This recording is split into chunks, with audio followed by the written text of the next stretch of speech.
Hi, I'm Vincent from Board of Innovation, and in this video I'll explain the innovation blueprint. We've noticed that it's hard for innovation teams to structure the key elements of an innovation activity on one single tool, so people don't really know on how to compare one versus the other. So this tool will help you to ask the key questions and identify the key elements for the right innovation activity or program. The tool basically contains 4 key elements: the scope of your innovation activity, the people who will run the activity, the resources you need to do it, and finally the action plan to make it happen. I'll dive into the different questions, basically 9 simple questions, in a second, and I'll do that by using a general example of an innovation accelerator. So in order to shape the focus of that accelerator, you need to ask 9 questions. The first question, a part of the scope of the innovation blueprint, is the results. What do you expect as results from the innovation accelerator? In this case, it could be the launch of new ventures or the return on investment on these innovation activities within the next 3 years. The second question you should ask yourself is, what horizon of innovation do we focus upon? Is it incremental, adjacent, or radical innovation? We could say that in this case it's Horizon 2 innovation, where we focus on adjacent markets but radically new offers. Then we need to set out clear KPIs. A general example of KPIs could be the amount of ventures you launch or the amount of customers each of the ventures has. The final element of the scope of the innovation activity is the type of innovation.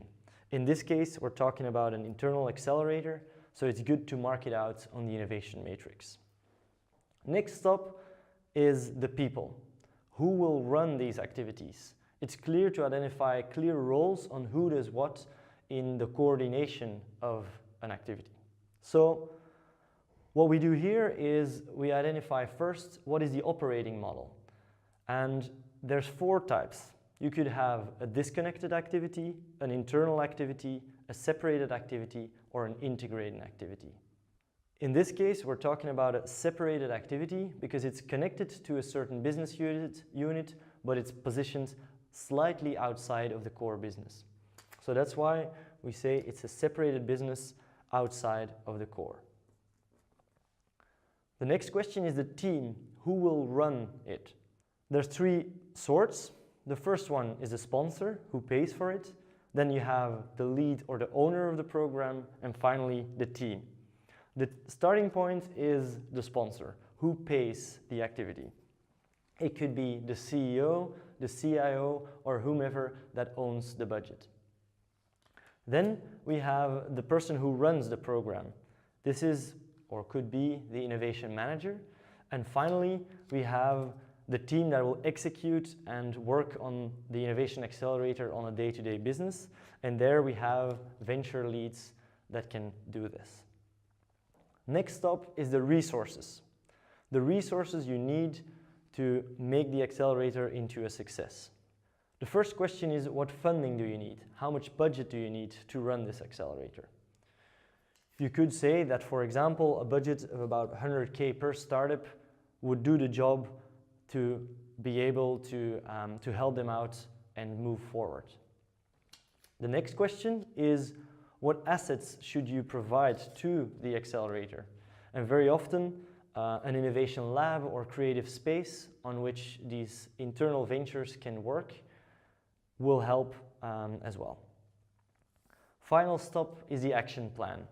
How do you turn this into actions? So you need to have a clear structure on what steps each venture will go through. So in an internal accelerator, you start with a launch, so a kickoff moment where all teams come together and get a clear playbook and roadmap for the coming months. Then we have the next step, which is the problem fit. The teams need to show what problems they've solved for specific customers. In the next gate, you have the solution fit. Teams need to clarify what solution they've came up with to solve those specific problems, to then end up with a Shark Tank, an investment pitch towards the sponsor and the owner of the program to get investment to continue to the next phase. That next phase is generally market fit or market validation. This is a summary of the innovation blueprint. I'm sure it will help you out to structure each element of the activities. If you have any questions, feel free to reach out. Make sure to download the tool on our website, boardofinnovation.com/tools, and you'll definitely find more interesting stuff regarding innovation strategy and others on the website. So if you have any further questions, feel free to reach out and I'll be happy to help. Bye.